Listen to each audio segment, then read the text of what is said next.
So it's my great privilege and honor to introduce our last 2012-2013 TorBUG, I was going to say BandBug, sorry, TorBUG speaker, Wyeth Wasserman. So Wyeth is a full professor at the University of British Columbia in the Medical Genetics Department, and is also a senior scientist at the Center for Molecular Medicine and Therapeutics, where he and I actually overlapped for a few years when I was in British Columbia. And he actually now has my old office. And so many good things have happened there. Only in the last few years. Only in the last few years, yeah. That's a bad joke. Anyway, so so Wyeth did his PhD in Wisconsin. He's a native of Seattle, so he's sort of back on the West Coast, and he was also at the Karolinska, and he's also worked in industry, so he has a wide range of experience in different sort of bioinformatics environments. And we're very much looking forward to his lecture and last TorBUG presentation on discovery of regulatory variations in whole genome sequencing. Thank you, Wyeth. Thank you, Francis. So I also inherited Francis's machine room, and I have to say a little more air conditioning would have been wise in this system. So it's good to see lots of familiar faces. So I hope that some of you can hang out through, and we can say hello afterwards. I'm sure that we're going to run a couple moments over, and I'll try to keep this quick and get you to your pizza and celebrations in reasonable time. So, as is the nature of these things, the title comes in and you're not quite sure what you're going to say when you come this way. So, discover regulatory variations in whole genome sequences. We're actually going to go through a couple other things before we get to that, but I'm going to get there towards the latter portion of the talk, and I'm going to tell you about what we're working on the whole genome side for regulatory analysis. And I'm going to introduce you to a new technique that we're working on in that direction. But first, we have some exciting news coming out of Vancouver. So we have a very good astrophysics group, and they've actually asked me to tell you about this exciting discovery that they've had recently. So they've been studying the universe, and they've been sort of narrowing in and trying to figure out what is really at the center of the universe. And while you may all think you know that, the reality is that we can move a little bit further into the center of the universe. And when we zoom in, it gets more interesting and more exciting, and the structure of the universe starts to become clarified. And there's some features that you may not have expected that emerge as you get even closer into the center of the universe. And if you stare at that for a little while, and you think, hey, that looks a little familiar. That structure maybe isn't something that's completely new to us. And you go in just a little bit further yet, and what you discover at the very center and core of the universe are transcription factors. So, at the center of my universe are transcription factors. And this is what I'm passionate about, and I'm interested in understanding how do these very cool proteins bind to DNA, turn on sets of genes, do it in a fashion that has an effect on phenotype, and can we take advantage of what we understand about these transcription factors, and now in the age of whole genome sequencing, begin to start thinking about where are disruptions of transcription factor binding sites occurring, and how do we get there? It's early days. The work that's going on here is not definitive in terms of finding transcription factor binding sites. It's an incredibly difficult problem. So I'm going to take you through my own adventure over the last couple of years as we get to this place in time. And that means we have to step back for a moment. So before we go into the genome, we need to think a little bit about applied analysis of genomes and exomes. So I work at a children's hospital. So we have interesting cases that come through the hospital setting. And in the past couple of years, we've had some very neat research, or clinicians come to us and say, we'd like to study the genomes of some of our patients and see what we can figure out about them. And in particular, we have a very strong group that's been working on biochemical metabolism disorders. So we're going to focus a little bit on that at the beginning, and I'll tell you about the applied analysis of chemical metabolism disorders and some of the observations that we've made. I'll take a bit of a detour and talk about a collaborative project that Francis and I have had on looking at phenotype characteristics for candidate gene prioritization. We'll move then to whole genome sequencing and what does that mean. And we're going to talk a little bit about a type of approach where we can use various types of data to prioritize and identify regulatory sequence variants within, in this case, a cancer genome set. And then we'll take a brief foray into a new type of model for transcription factor binding sites that we think is going to replace classic methods that have been around for a few decades. So that's where we're going to go.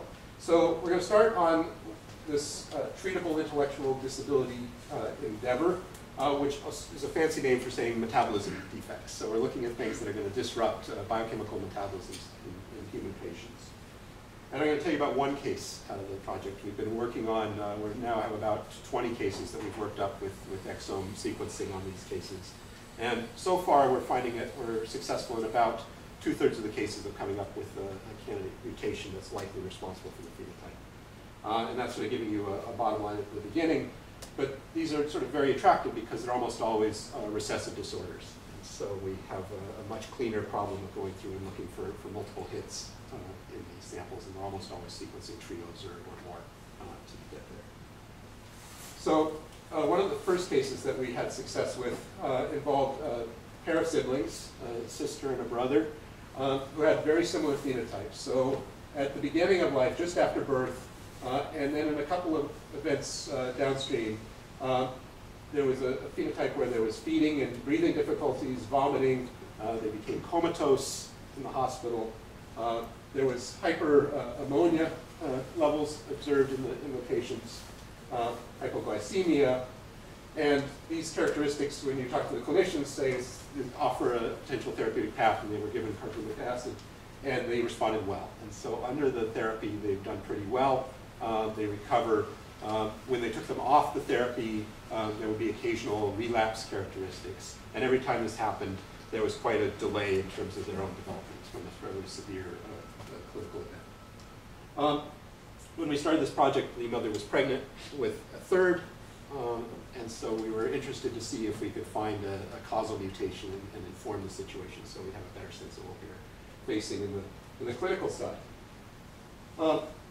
So the clinicians on this were great. There were a number of years of workup on these families, and so they went through and tried everything they could possibly think of to figure out what was going on. So they worked their way through. They did gene sequencing, they did biochemical measurements, they did a variety of protein tests.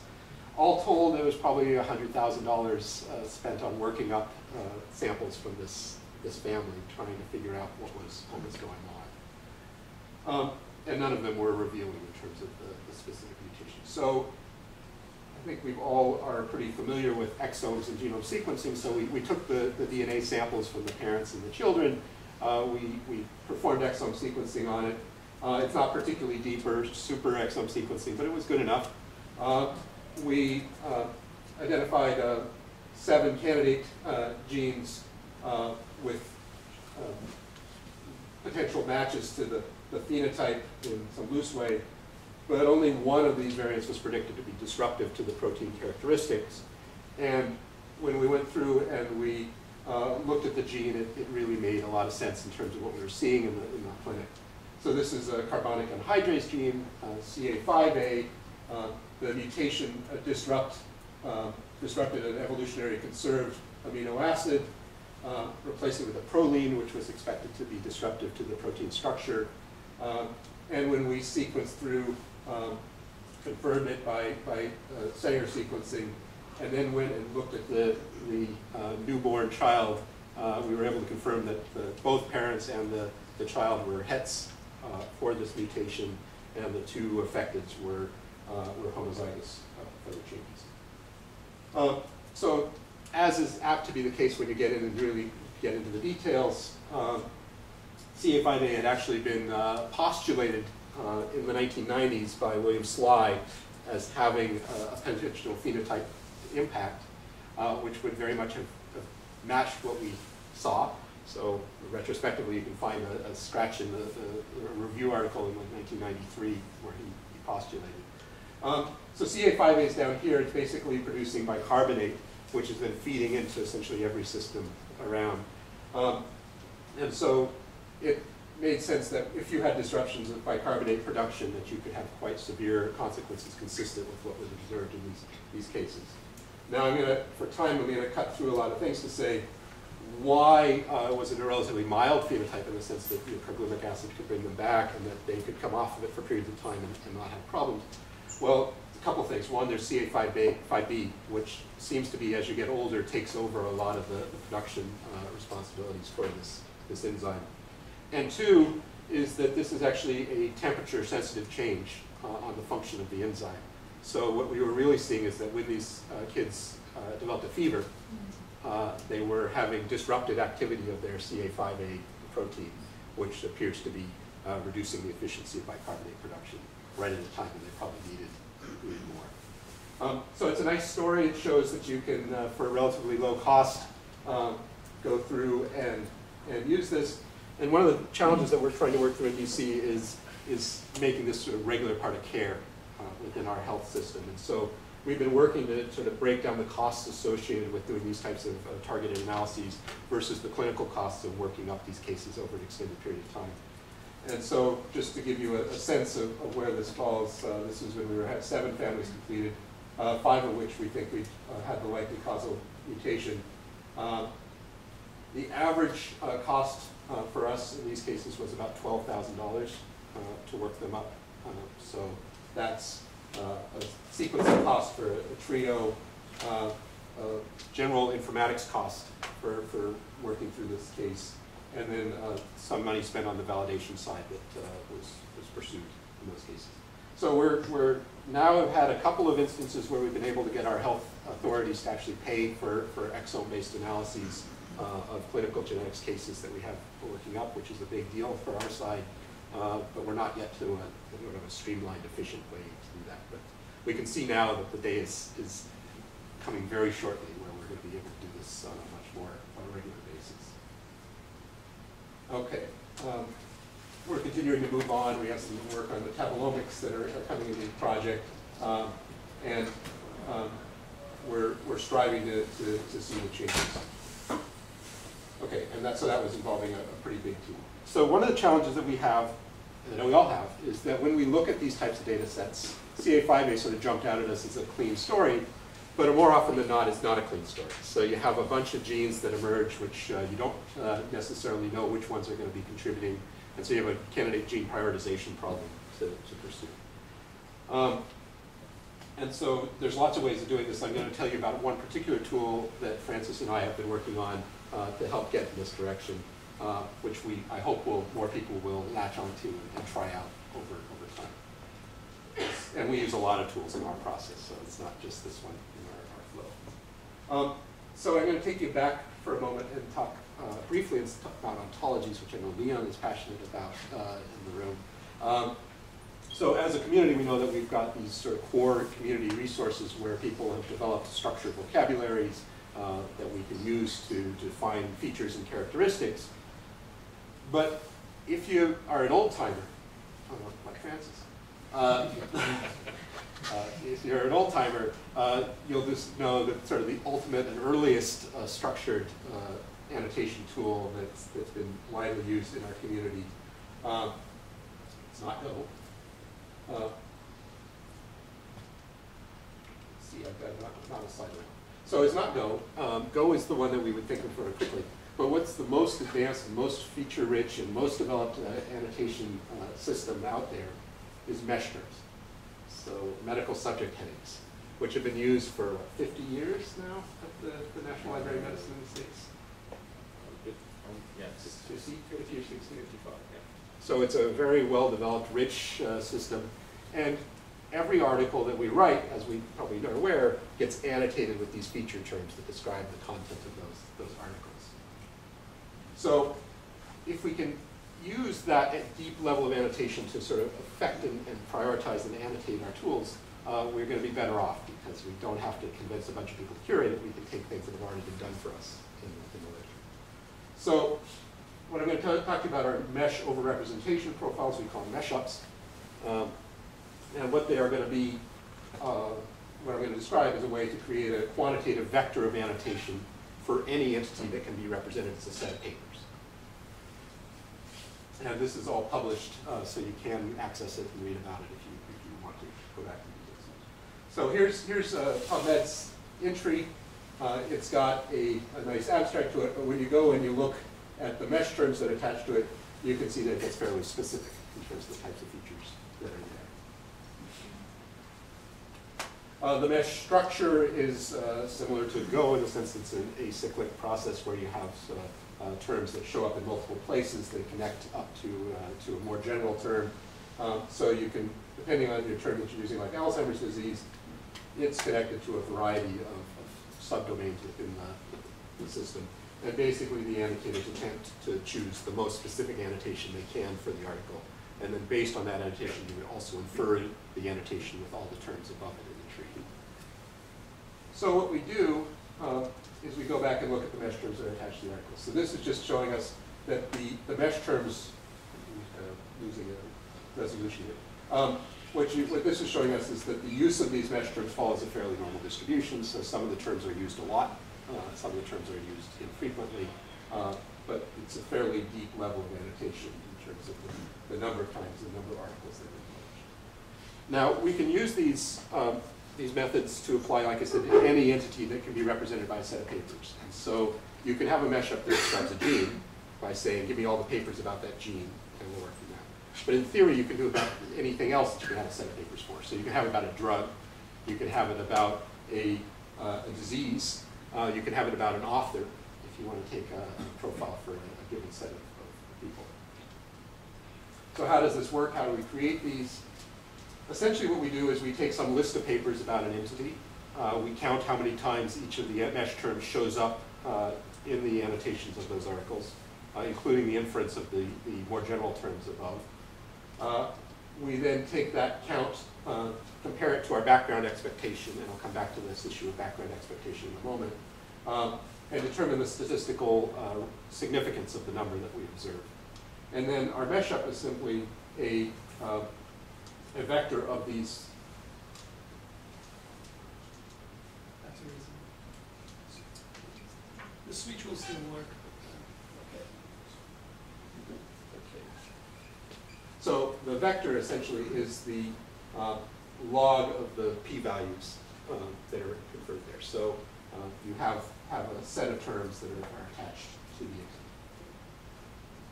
And so, for instance, here's a profile for the NR2E1 gene.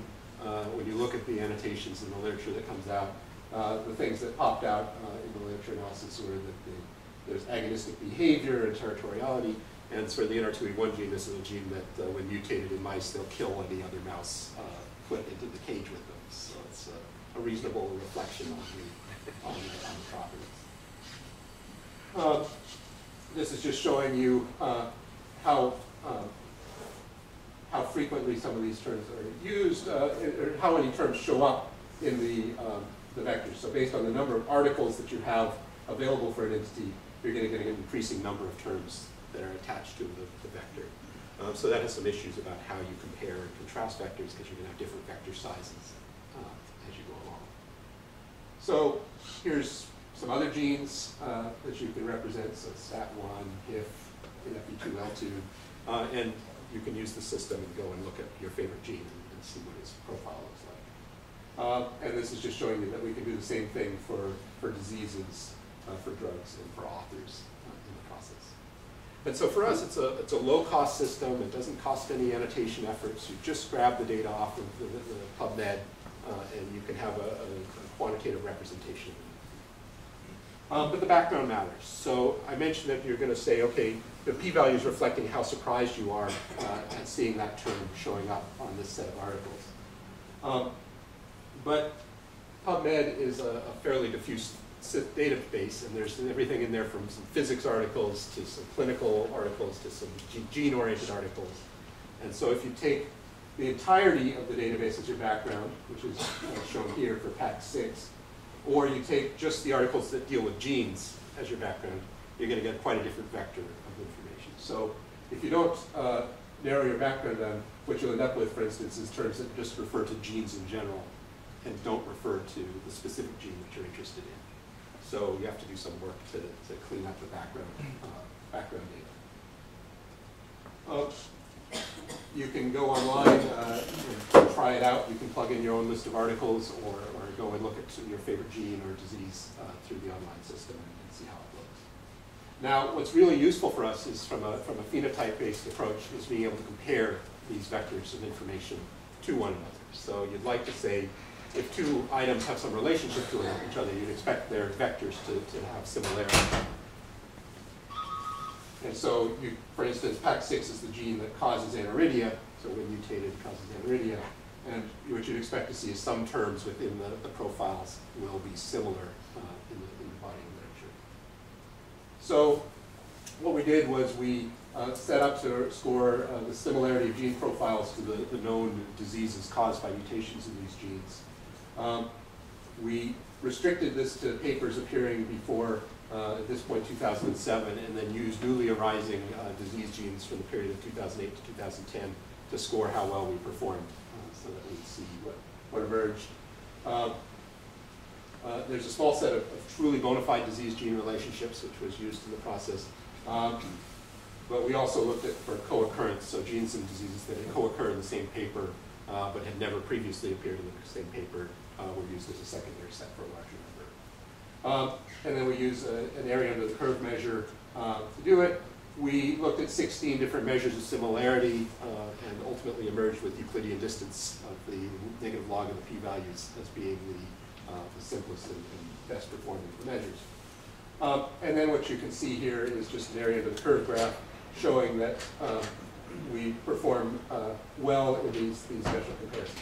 But it did identify some striking issues in any prediction of disease gene relationships. So this doesn't apply only to meshups, but applies to a body of literature where it wasn't sort of fully appreciated, I think, in the past, which is that the number of articles about the gene is highly predictive of future connection of the disease of a gene to a disease. So if you have things like P53 or RB, they're much more likely to be predicted to have a role in a disorder than a gene that's never been studied before, just because people tend to go and look at things that are well studied. And so we see an improvement over baseline, but baseline is a lot different than random would have at. So it's available online, you can go and try it. And we've been using it in our own system to use it as a prioritization system to pull up, based on the phenotype that's described for our patients, use that phenotype to generate a set of articles, and then use the article vector that's created for the phenotype as a comparison to the gene vectors to get a score of similarity. Okay, so on to the whole genome. So this is a slide that Jared Roach sent me from ISB a while back. So he said about 6 years ago now, and he said, we're coming to the day where we're going to have doctors calling for the full genome sequence, and they're going to have a whole genome stat as the cry for the clinic. And we actually had that happen at our hospital earlier this year.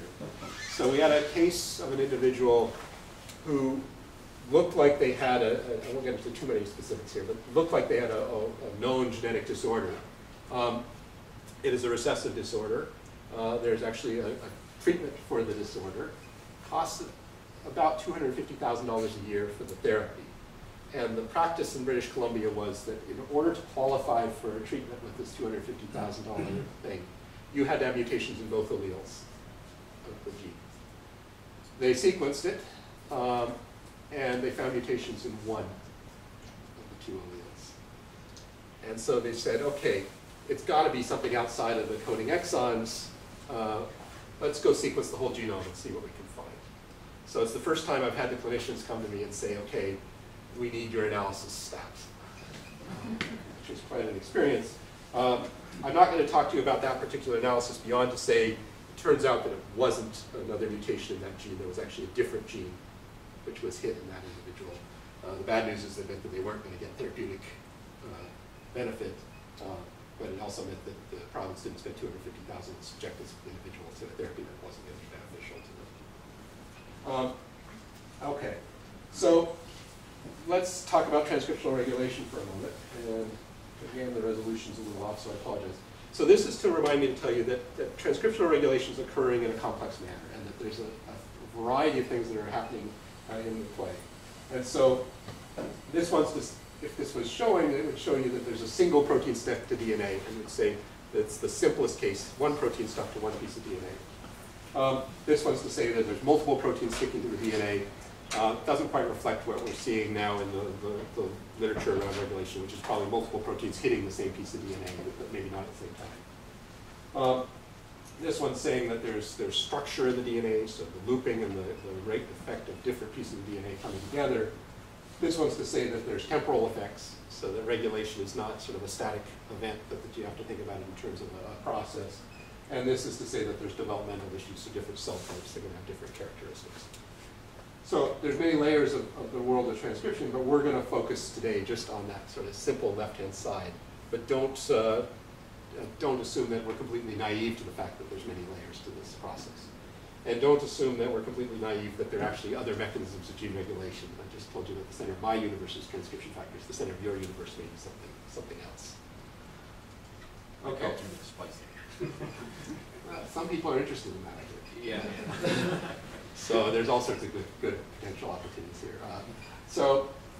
This is to give me a chance to just remind you that for multiple decades now in transcriptional regulation, the predominant method of predicting and scanning for transcription factor binding sites has been the position weight matrix. So the way the weight matrix model works, for those of you who don't see it all the time, is that you essentially align a bunch of binding sites together for their transcription factor. You count how many times you see each nucleotide at each position. You put that into a frequency matrix. You'll commonly see those plotted as sequence logos so that you'll see which positions are more important.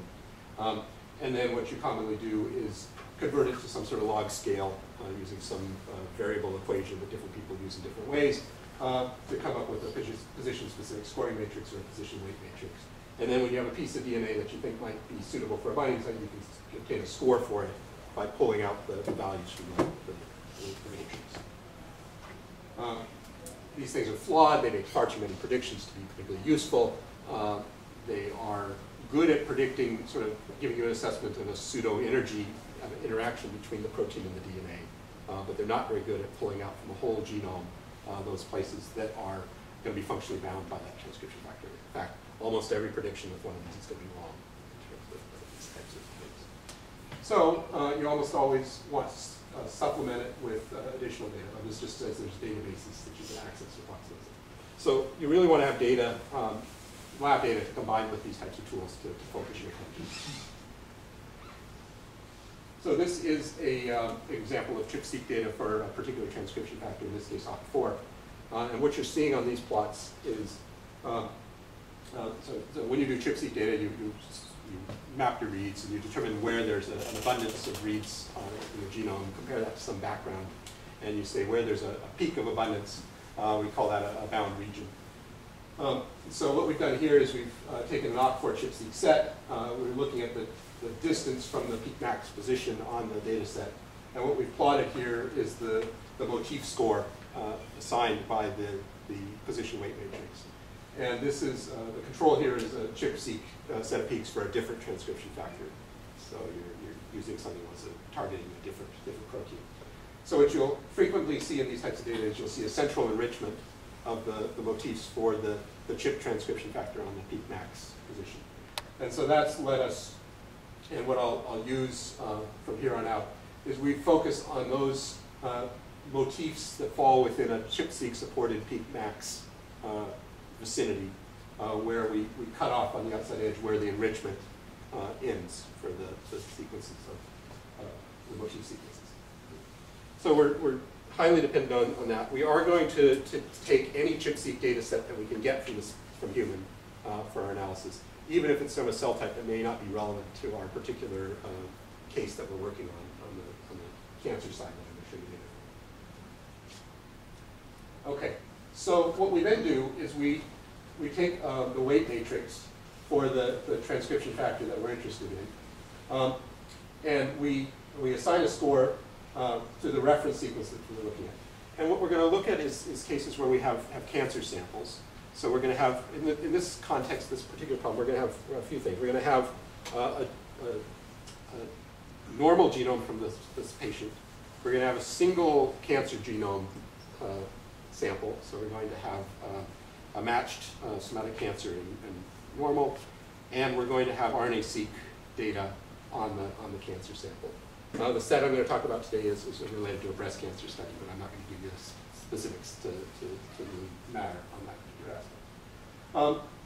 So we have our reference sequence, And then we have a variant of some sort that we can score with the model.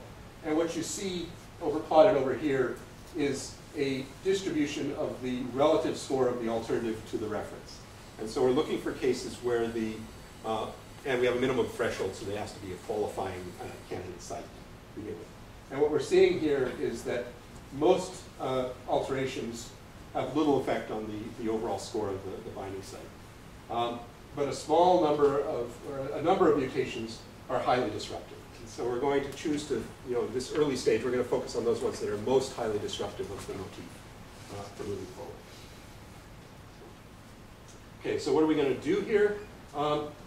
We're going to take our cancer genome and our normal genome. We're going to run it through a series of analysis pipelines, and we're going to look at copy number variations, single nucleotide alterations, and we're going to look at an indel call set on it. And then we're going to overlay those sets with our ChIP-seq database of transcription factor binding data. We're going to score the level of single nucleotide variations, in indels in particular. We're going to score the impact of the alteration on the binding site of the transcription factor. And then we're going to look at the RNA expression data, and we're going to say, do we see a difference in the expression characteristics in that sample relative to all the samples that we've collected. And so when we do that, we're going to assign a score to the expression of the set. And we're going to pay particular attention to those places where the candidate regulatory variation is coincident with a sample which has a particularly low gene expression for that candidate gene. So what we then did was and I'm going to sort of wrap up here in just a moment. What we then did was we looked to see how many genes in the vicinity of the mutations that were disrupting of transcription factor binding sites were altered in their expression levels. And what you see here is data related to indels, not single nucleotide variants, but the indels are more severe. But what you see here is that we see a disproportionate, so sort of control in the upper right, which we see is a disproportionate number of cases where there's more than one gene disrupted in the expression, which is leading us to believe that the alterations are having regional effects on transcriptional activity. Now, I showed you indels because we have much more data on indels and they're much more disruptive. When we went and looked at single nucleotide variations, we had about 5 that were highly disruptive to work with. So it was really, it's really yet a rare phenomenon that we're seeing these types of things where we have both an evident transcription factor binding site change and to work from. Okay, so where does it go from here? Well, what we're working on now is incorporating additional layers. And so we're thinking about this really in terms of a tiered approach. So we have levels of evidence that contribute to our confidence that any one of these positions is a regulatory position. And so I've given you here sort of our optimal case. We have a ChIP-seq data for the transcription factor that says that at least in some cell that transcription factor is sitting at that location. We're saying that the mutation that we're looking at is disrupting the transcription factor binding site. We have RNA expression data. So this is nearly perfect. We don't get that most of the time, and so we're going to be taking in additional tiers of evidence along the way. And so this is consistent with some of the things that we've seen in the ENCODE project and the others, where we've had sort of classifying tools to come out and say, let's bring in additional data types to the process. So let's bring DNA hypersensitivity data, epigenetic data that's indicating potential regulatory aspects. Let's bring in evidence of enhancer properties, and so on and so forth. And then give a sort of a modified tiered ranking approach so that we can go through and dig down as deeply into the data as we want to. And that's the project that we're going to be working on for the next little while in developing tools. Okay, so very briefly, because I can see sort of the flickering eyelids of the end of the day coming on to a few of you. I'd like to tell you a bit about transcription factor flexible models, which is a relabeling essentially of HMMs. So those of you who like HMMs, this is really an HMM story at the core.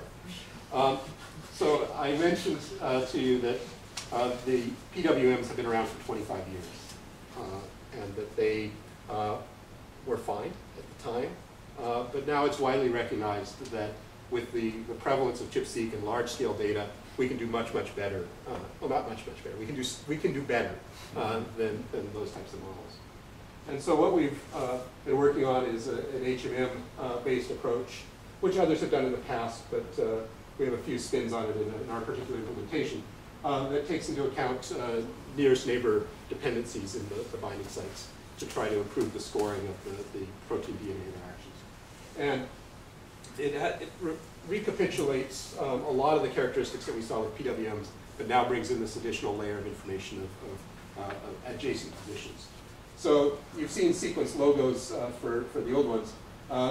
We've had to come up with some way to represent positional dependence in sequence logos. And so what we see here is a case where we can show an example where if there's a T at this position, there's a preference for a C at that position. Whereas if there's a G at this position, there's a preference for having another G at the next position. And so it gets a little complex to look at, but we can begin to see where we see relationships between the different subclasses of motifs. This is showing you a performance measure using 96 ChIP-seq data sets. And what you're seeing is the AUC for a positive and negative set for performance of the method. And what we're showing you here is basically our definition of an equivalency line at about 0.95 AUC on the data sets that we're performing. And what we see is that in a few cases, the weight matrices outperform everything else. In many cases, you're getting highly similar performance because the weight matrix is doing a pretty good job of capturing the information. But in a subset of the cases, the HMM-based approach is providing a substantial improvement in performance. And what this means is that there's a small number of transcription factors where there's really some complexity to the characteristic that is not captured well by the weight matrix models. And so the way these have been traditionally handled is that you build sort of either a couple different weight matrix models to handle it, but it becomes sort of problematic in terms of the logistics of how you analyze sequences to have different models for the same factor. And so the HMM-based approach allows us to capture it all in a single model and move forward. So this TFFM approach is going to be rolled out in the next month or so as a division in the Jasper database that we're having a 2013 release on, so that you'll be able to use either a weight matrix approach or a TFFM approach for calling binding sites. And I do think over time we're going to see most of us moving to the new HMM-based scanning methods and away from the WMs. So a bit of a transition moment in terms of finding transcription factor binding sites. So a couple closing comments before my voice goes. The transition to whole genome sequencing is obviously making a big impression on regulatory sequence analysis, and we're in the early days of trying to figure out which mutations are important. But as a community, we'll be working our way through it over the next couple of years. The initial focus in our lab is to try to pick out a small number of highly valid, likely to be valid candidates and work them up and show that they're functional, and then work our way down to less valid candidates over time. And this is my own postulation, which is that the regulatory changes with phenotypic consequence may be numerous, but they're going to be buried in the whole of the genome as opposed to just in the coding exon portions that have been the focus of exome analysis. And so we have a density problem to overcome in terms of pulling out those ones that are the meaningful changes from a background that's 100 times larger than what we've looked at for exomes. So I thank you for your time. I thank a large number of people who contributed to this aspect, and I hope that you will join me in the after celebration and celebrate what I hope was a great year of TorBUG talks.